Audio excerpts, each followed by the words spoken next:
that it means to become established, but it really goes well beyond that, because it's important to become established in the right way. People become established in lots of ways. Someone once said that many people think they are established when they're simply stuck in the mud. And boy, I know a few people that way. Being established does not mean that our progress has been ceased. Being established means that we're doing the right thing and standing on the solid ground. And that's the essence of that word that's translated established. It means to be firm, to be stable. Well, what is your stability? What keeps you firm when it seems like everything around is bad news and the world's crumbling in, and it's crumbling in on those that you care dearly about? In a world that's shaky and unstable as ours, there needs to be a message of stability. There needs to be a message of hope. Roman numeral number 2, the heart of the gospel is the person of the gospel. Verses 25 again, and for the first two parts.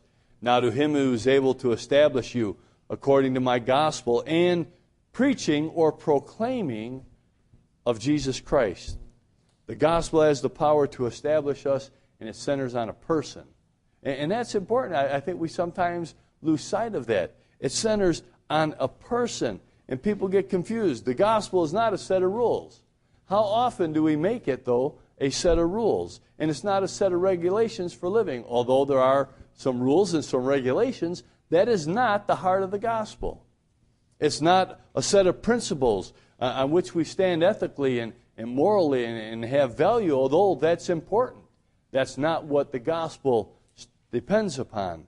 The gospel is not a religious system. Sometimes we make it to be that. It's a living relationship. A living relationship with a real person who is more real than the person sitting next to you right now, or should be. Should be. But how often do we recognize that living relationship? How often are we established in that living relationship? Jesus Christ is the focus of the gospel, and Jesus Christ is the heart of the gospel. And this is where churches and Christians unwittingly go astray at times. They fail to focus on the living relationship with Christ, and instead they substitute it for establishing rules. Boy, if you follow the Benedictine order, there's the rule of 18. 18 rules, and you follow those rules. And boy, in St. Francis of Assisi, he established the Franciscan order. And there's the 12 rules, and you got rules, and we make it so often about rules, and we forget the relationship. It's been said that you need to keep the main thing the main thing. Boy, you've heard that in sports, and you hear it in all sorts of things. And boy, if you're acting, keep the main thing the main thing. Keep in character. Boy, when we did the Christmas program, keep in character, keep in character. You know, keep the main thing the main. Are you in character right now?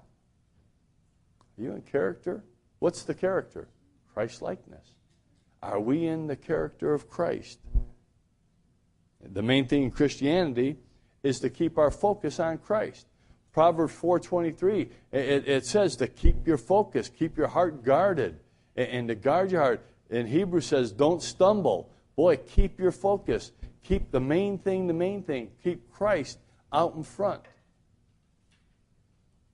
The challenge for every Christian is to concentrate on his or her relationship with Jesus Christ. To concentrate, to have that be truly the focus, the mark, the bullseye of my life that I continue to try to achieve. We try to achieve so many things. We want perfection. And just watch TV. We want perfection physically. Boy, you can get every kind of everything, you know. Besides all the plastic surgeries, you can do a little Botox. I don't understand that paralyzed part of my face. I mean, you can do all these things. But is it the main thing? Is it the focus? What are we trying to be? Are we trying to be Christ-like? Are we trying to concentrate on Him? Or is it some other aspect of our lives? The reason why we substitute principles or rules and regulations, it's because it's the easy way. It's because it becomes easier. They're static. They don't change. A relationship's dynamic. It's living, and it requires effort and thought. It requires interaction. And so if we're not interacting with the Almighty, if we're not interacting with the Word, which is really the main way He speaks to us, then we don't have a living relationship. Then we're trying to obey rules, and we get into the static mode of just doing the same old, same old. You see, the relationship needs to be real, and it needs to be personal. That's the key to the gospel. The beauty and the power of the gospel is that it centers upon Jesus Christ, the person, the only begotten Son. And that's what makes it dynamic and powerful. And God is now, at that moment that we accept Christ, God is personally involved in your life. You know, He's personally involved in the lives of those in Haiti. Personally. He hasn't forsaken them. If He has, we're really in trouble, and we're preaching the wrong gospel. Do I understand why they have to go through what they're going through? No. Do I understand why a parent who has a child that's going through cancer, do I understand why it has to happen to a child? No.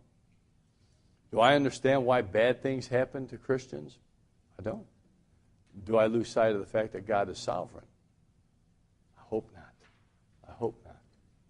But often I think we wind up because we really don't grasp that personal part of that relationship, that we don't see it as so living, that He's present, ever present. Roman numeral number 3, you have the revelation of the gospel in verse 25. Aren't you glad God revealed it to you? Are you glad you're a Christian? Do you know Christ? Maybe I should have an altar call right now. Do you know Christ as your Lord and Savior? And are you glad about that? Yeah. When I became a Christian, I couldn't keep quiet, and I have a hard time keeping quiet most of the time now. Gloria says I talk too much.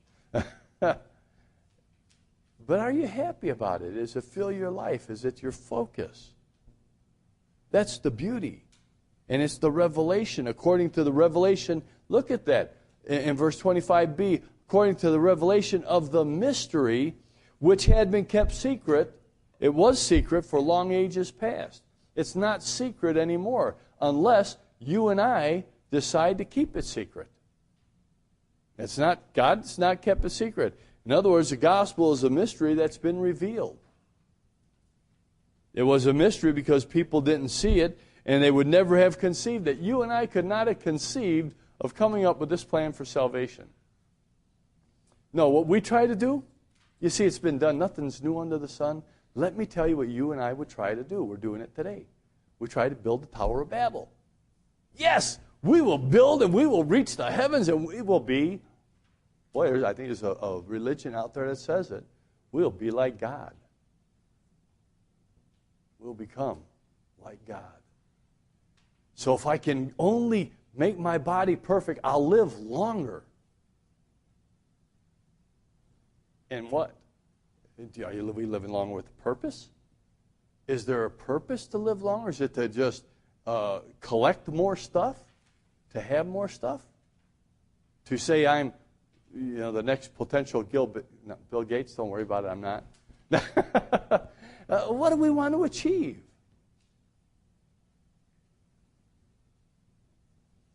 We wouldn't have conceived it. In the gospel, God did what no human being had ever done or could ever do.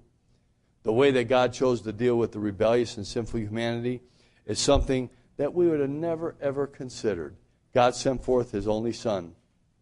Another mystery, we don't understand all of that. Will someday. God became a man. Why on earth? He could have just said, everything's new. Get rid of all that old messed up people. They're all screwed up. Let's create brand new ones. And this time, I'm going to make them puppets on a string so they don't go astray. He didn't do that. We would. Because we'd be tired of this stuff.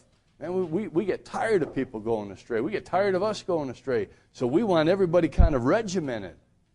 And God didn't do that. God gave you and I choice. And the thing is, we still have choice. We have choice about revealing the mystery or not. We have choice about holding out the hope, the heart of the gospel, or not. I might not understand everything that's going on in Haiti. But what I do know is that there are people there that had a heart to make a difference. They had a heart for God. I don't care if you're naive or not. They had a heart in the right place in that moment. That's what's important. And now Jesus Christ comes to live. And man, figure this out. Jesus Christ comes to live in every person that receives him and puts faith in him. And talk about a mystery. Now go figure that out for a while. Every so often, and it's usually one of the kids. I don't get this a lot from adults, although I've had it from my mother, and I had it from one of my siblings. How can God come and live in your heart? God is God, and he's so big, so awesome, and so powerful. How can he come and live? There's not enough room in your heart. Maybe that's the problem. Maybe there's not enough room in our heart, and because we don't want to make enough. But I get asked that question. You know what I have to say? Part of the mystery. It's part of the mystery. He lives in me, but I know he does. How do I know he does? Because I see him. Well, do you see him with your eyes? No, I see him in my changed life. I see him in my changed thinking. I see him when he confronts the sinfulness that creeps into my life. I see him when he's talking to me through his word. I see him in some of your faces. I see him in some of your actions. And sometimes I don't. Sometimes we're so worried about what everybody else sees, we don't think about what he sees. And sometimes I go to the mirror and I don't see him in the reflection that's coming back at me. And it breaks my heart because I'm looking at my own reflection and I'm missing the heart of the gospel, the person of the gospel, the truth of the gospel. I'm missing something in my life. And I need to get back to the basics. I need to get back to the main thing to being the main thing. Throughout the work of Christ on the cross, or through that work, God has opened the way for all people, all races. Boy, I don't care where they're at. I don't care what poverty level or economic level they're at. God has opened the way for all people to come to him. And it says that all nations. And what do we get to become? Partakers. And Peter says we become partakers of the divine nature. How much divineness is there in us? Well, all of it. But how much is reflected in us? Become partakers of his forgiveness. Aren't you glad for his forgiveness? Where would you be without it? Where would you be? Imprisoned in our own little cells. Our own little cells that we create. He doesn't create those cells. We create them in our lives. The mystery doesn't stop there. Colossians 1:27, Paul says, God willed to make known what is the riches of the glory of this mystery among the Gentiles, which is Christ in you, the hope of glory. And then we're told that in 1 Corinthians, he's taking us from glory to glory. I love that, man. I like that. I want to see that more in my life. I want to be moved from glory to glory. I don't want to be moved from glory to the gutter. Christians shouldn't be moving that way. We're to be going from glory to glory. From revelation to revelation. From growth to growth. From transformation to transformation. To a continued renewing of our gray cells.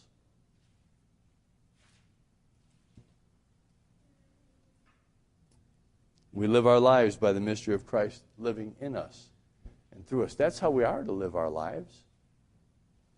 And this is the mystery of the exchanged life. Do you have an exchanged life? Have you exchanged the old? In my quiet time yesterday, put off the old, put on the new.